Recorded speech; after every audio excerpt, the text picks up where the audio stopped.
I always thought that being targeted for your life was something that only happened in dramas or comics.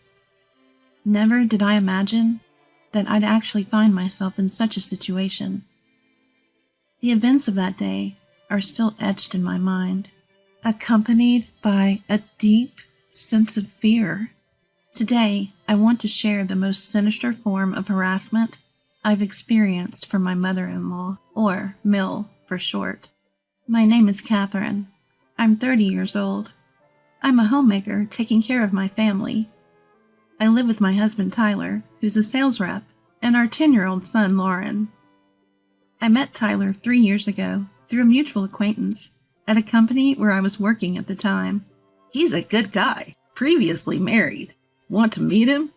I was hesitant at first, being introduced to a divorced man with a child while I was single.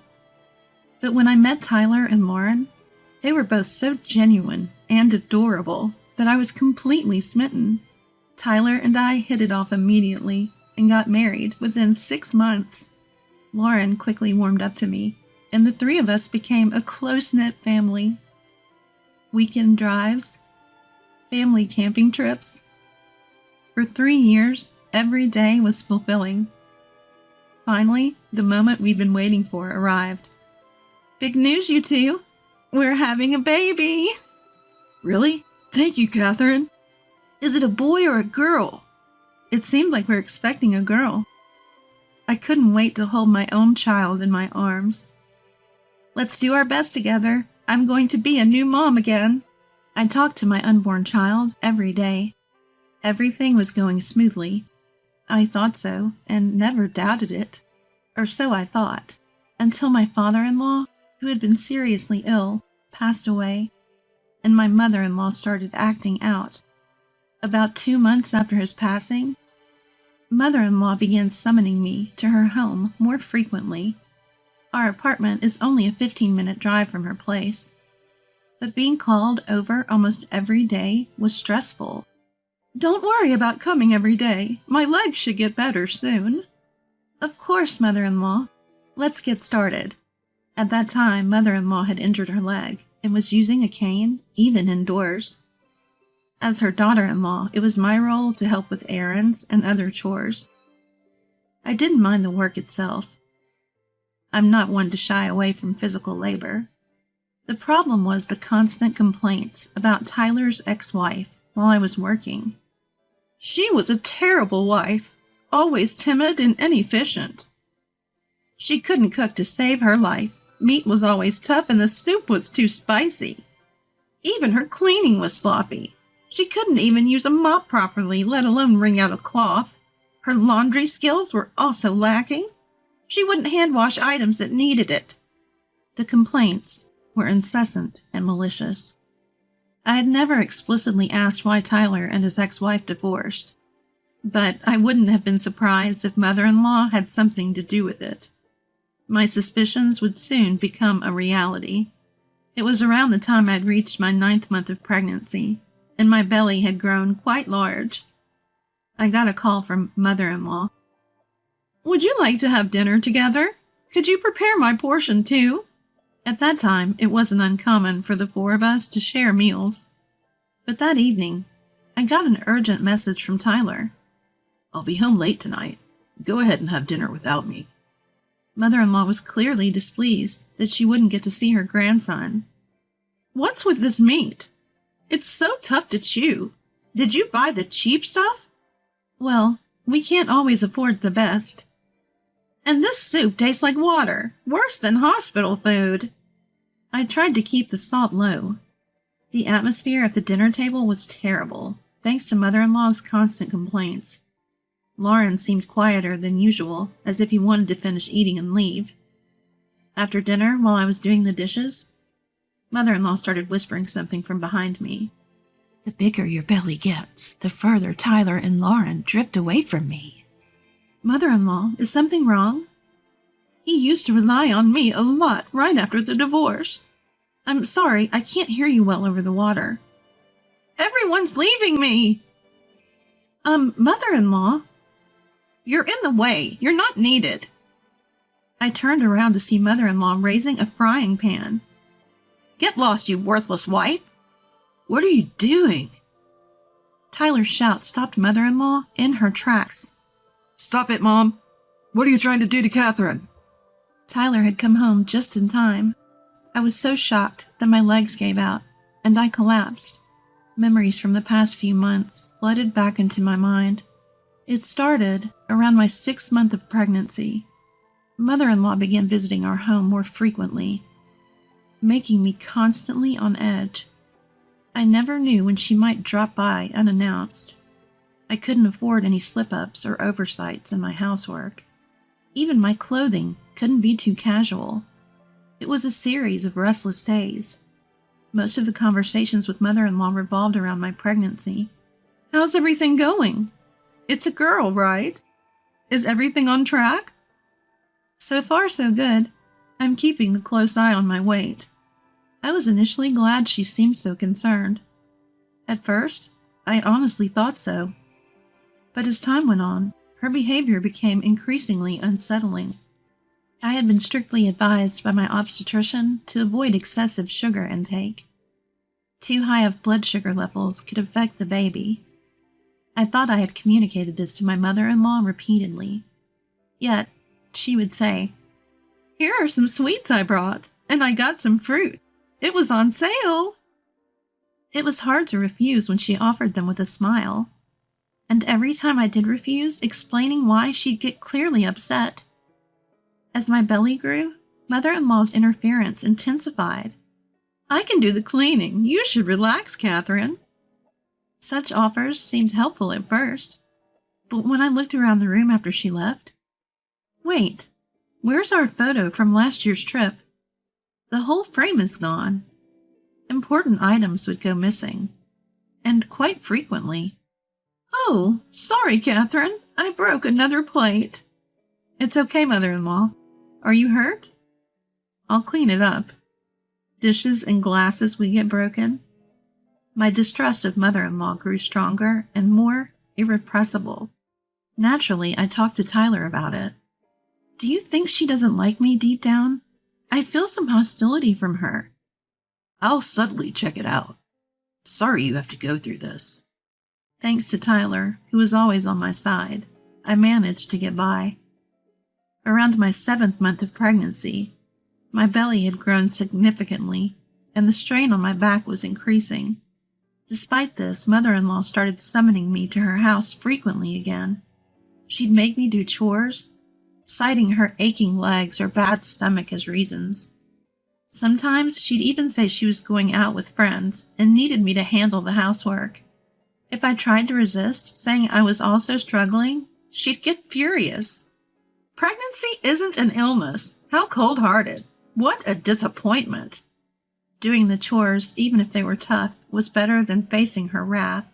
While I was enduring and doing the housework, she'd say, "Why the sour face? I'm making you exercise for your own good." She claimed that lying around all day was bad for both the baby and me.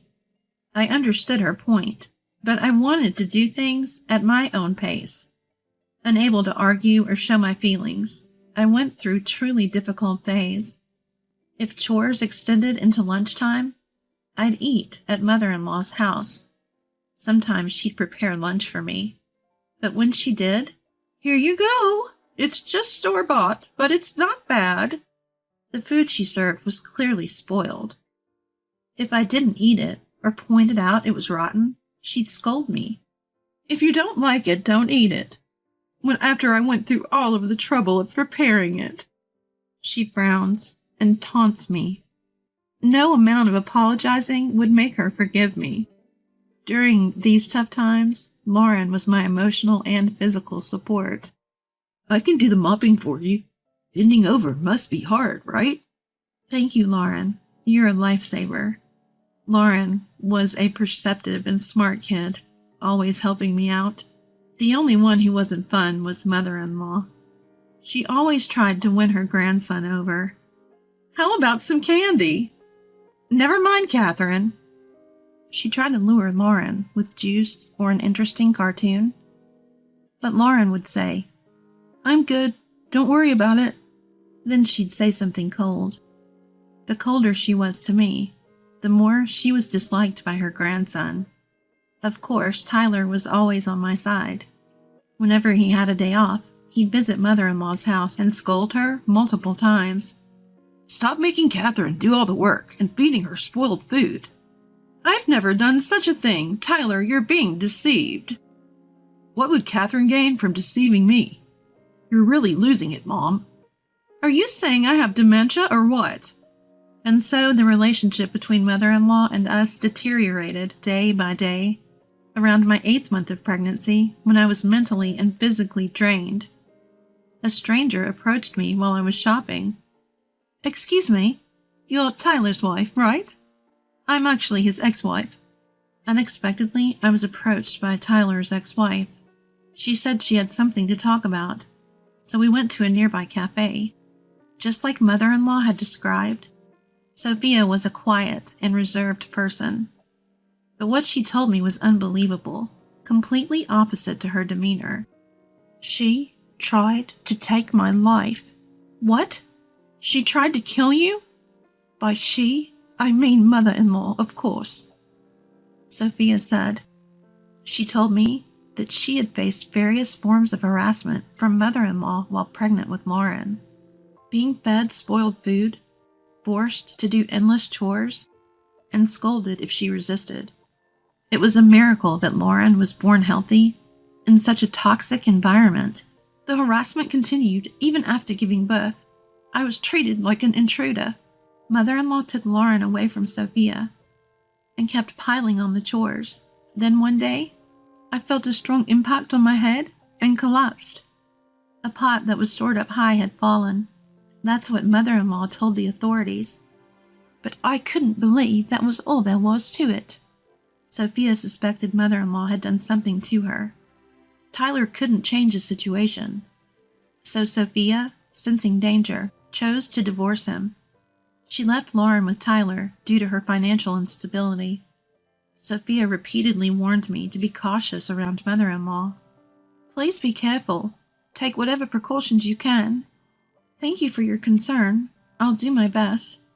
When I told her how wonderfully Lauren had grown up, Sophia cried tears of joy. For her sake, too, I had to protect my family's well-being. I decided to take all necessary precautions. About a month later, that dreadful dinner happened. Tyler took the frying pan away from mother-in-law, who shook her head, saying, "I didn't do anything. I was just putting the pan away."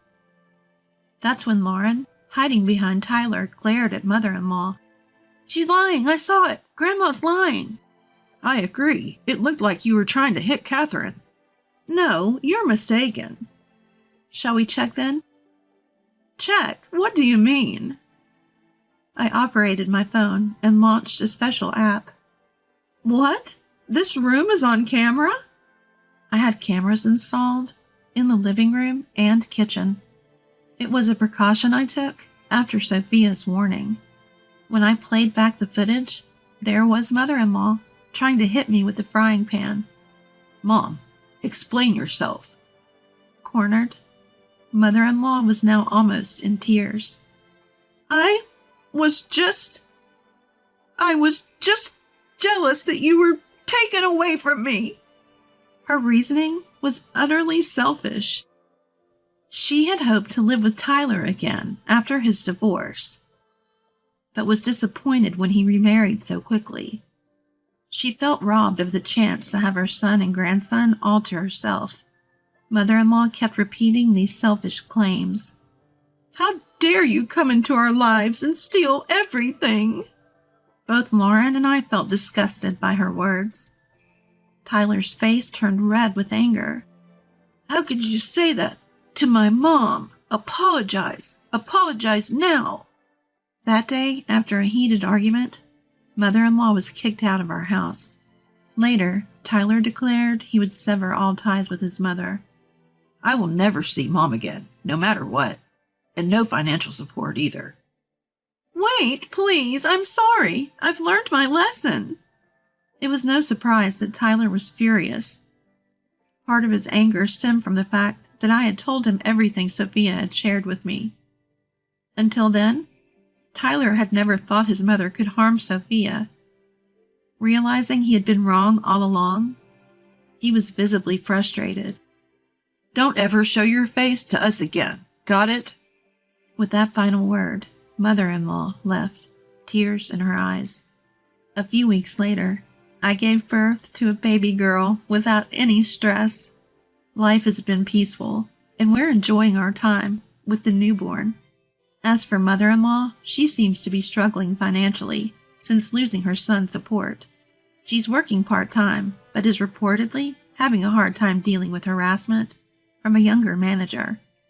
I heard this directly from mother-in-law when she called to ask for financial help. Life is so hard for me right now. I'm barely getting by. I understand, but we have our own expenses with raising a child. Please, can't you help? Even $200 a month, or $100 if that's too much. I'm sorry. I have to hang up now. Please don't call us again. Ignoring her pleas to wait, I ended the call and immediately blocked her number. After that, mother-in-law apparently took on more work. She's working mornings at a fast food restaurant and afternoons stocking shelves and working the cash register at a supermarket. I heard this from Sophia when we met up recently after a long time. I saw her at the supermarket by chance, and she looked so thin, like a different person, like a zombie. She didn't even notice Sophia standing right in front of her. If only mother-in-law had been kind, things wouldn't have come to this. It's a pitiful situation, but she brought it upon herself. I hope she reflects on her actions and finds a way to make it through life.